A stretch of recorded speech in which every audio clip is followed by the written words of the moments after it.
So let us begin with 10th chapter, that is our environment. When we discuss about environment, we discuss about ecosystem. Ecosystem is something in which both living and non-living thing interact with each other, and they are all interdependent on each other.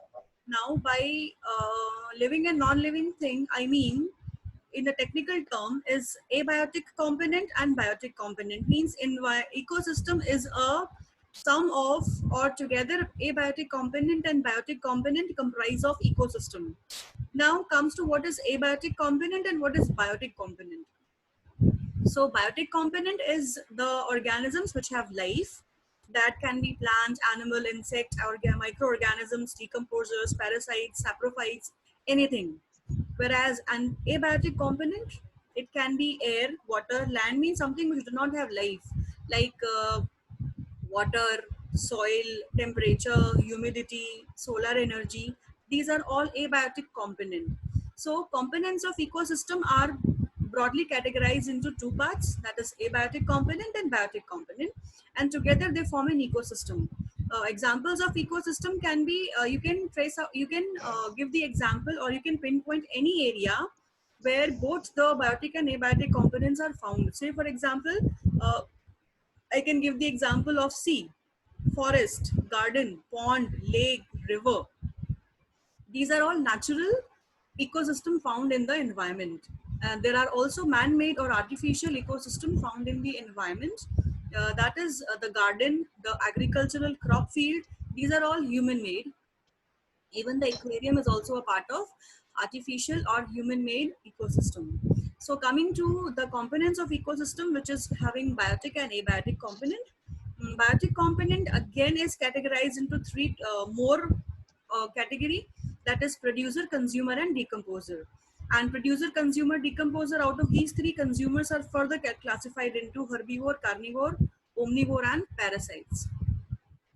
So let us just see, abiotic components can be the physical environment, that is soil, water, air.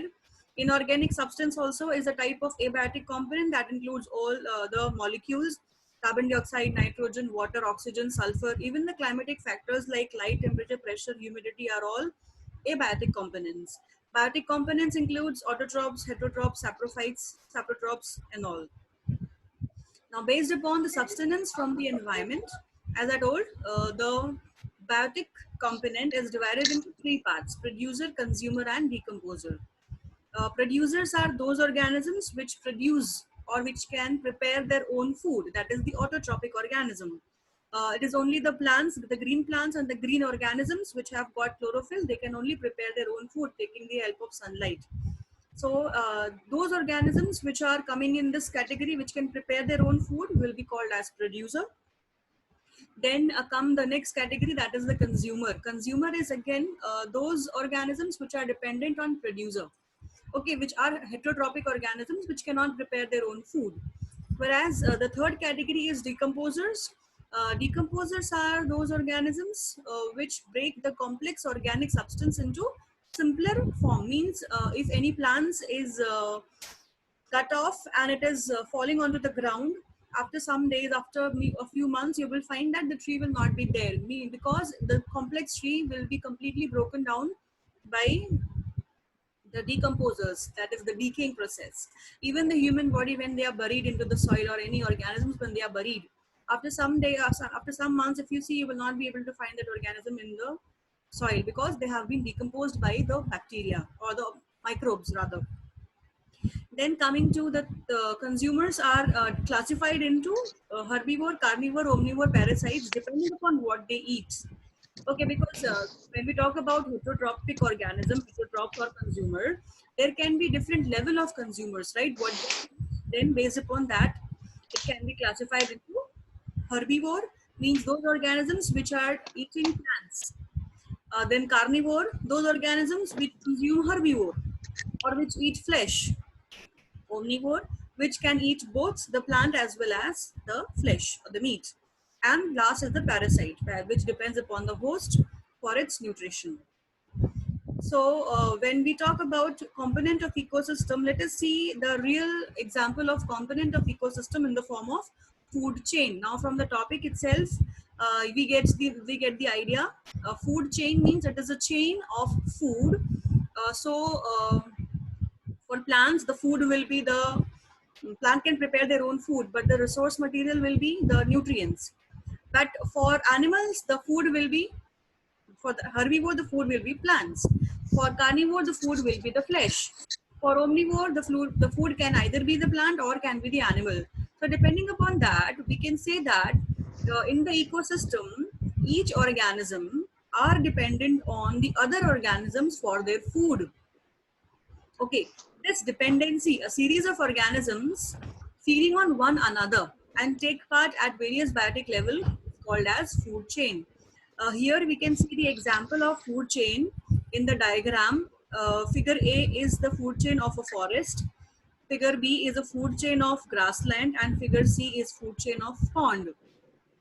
So in forest, you can see plant is eaten up by a herbivore, which is further eaten up by a carnivore. In grassland, we can see herbivore is eaten up by an insect, which is further eaten up by frog, which is eaten up by snake, and that is eaten up by the vulture or any other organism. Then in pond, the phytoplankton, the aquatic plant, is eaten up by aquatic organism, the herbivore, which is then eaten up by a big fish, which is eaten up by the vulture or any bird.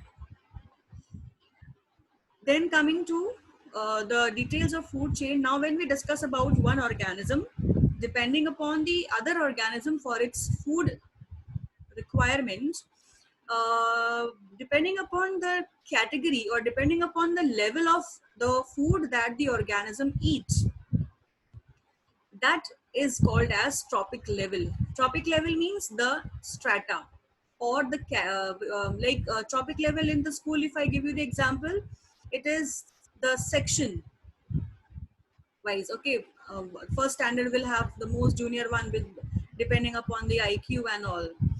The further higher will be the second standard. Similarly, depending upon the food the organism is eating, it is given certain trophic level, certain level, and that level is the trophic level.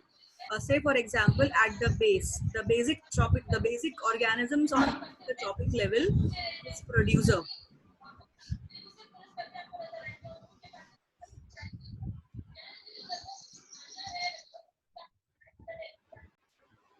So we were discussing about the food chain and the trophic level. So when we discuss about the trophic level, the organism which come at the basic trophic level is the producer. So the producers will be the first trophic level organisms. They are the organisms which can take up the energy from the sun, that is the solar energy, and they can prepare their own food and make it available for higher organisms. Then the next higher trophic level organisms include the primary consumer, which comes at the second trophic level. Then the next higher trophic level organism than primary consumer is secondary consumer, and then tertiary consumer. So here in this pyramid, we can see that at the base, producers are there because they are more in number. And as in when we go on higher trophic level, the consumer strength goes goes decreasing. So at the top we can see tertiary consumer with less number, because in the forest, if you see, there are more number of plants, but the lion or the tiger is only few. So this is how the food chain, the strength goes. And from this graph, from this pyramid also, we can see that the primary consumers will be eating producers. Then primary consumer will be eaten up by secondary consumer, and secondary consumer will be eaten up by tertiary consumer. Then coming to 10% flow of energy, as discussed earlier also, flow of energy is simply a logic when the energy from one organism is passed on to the next organism. Like we have studied in chemistry, energy is present in the universe. It cannot be created, it cannot be destroyed, but then it can be transformed from one form to the other form. Similarly, in biology also, the energy flow is there, because otherwise if we don't need energy, why will we eating food? So the basic idea behind eating food is to get energy. So if we eat food to get energy, similarly other organisms also eat food to get energy. And the basic idea behind this is flow of energy from one form to the other form. Like in this pyramid, if we see whatever energy the producers have, they have got the energy from the sun. That is why they are able to prepare their food. Now in the form of food, whatever producers have, that energy will be passed on to primary consumer. But here we see that all the energy producers have, that all the energy will not be transmitted, will not be transferred to primary consumer. Okay, only 10% of the energy will be transferred to primary consumer. Why only 10% energy will be transferred to consumer? Because consumers also, sorry, producers also, they prepare their food to get energy, and this energy is utilized in many different functions. The producers must be performing transpiration, then translocation, respiration and all. So different functions must be going on inside the body of producer, right? So uh, this energy is used up in its own functioning, and whatever energy is left, only 10% of that energy is passed on to primary consumer. Then primary consumer has got the energy from the producer. Now whatever energy the primary consumer have, only 10% of that energy will pass on to the secondary consumer, and secondary consumer will again use up that energy to perform its daily function. So whatever energy the secondary consumer will have will further be passed on to tertiary consumer. So as we see that, as and when we go from one basic trophic level to higher trophic level, we see that the energy decreases. Why? Because of 10% law of flow of energy.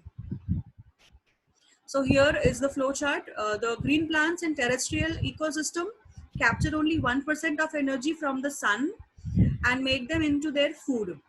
So when these green plants are eaten up by primary consumer, a lot of energy is lost as heat into the environment. Only some amount of energy is used up in digestion and doing their basic daily function. Then out of the energy the plant has or the producer have, only 10% of the energy will be passing on to the next consumer. I mean, that is the primary consumer. And whatever energy the primary consumer have, only 10% will pass on to the secondary consumer. So little energy is available for the next level of consumer, and loss of energy at each step is also happening. There is generally a greater number of individual at low trophic level of an ecosystem. The greater number is of the producers. What we saw, the base is very broad because the producers are more in number. Then coming to food web. Food web is nothing but when we talk about food chain, we talk about one organism being dependent on the other organism for its food. But if we see the food chain, it is not only the frog who is dependent on the insect. Means insect will not be eaten up by the frog only.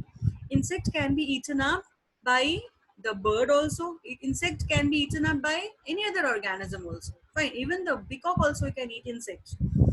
So here in the food web, we see there are that different organisms are dependent on different organisms for their food need, depending upon the trophic level in which they are falling.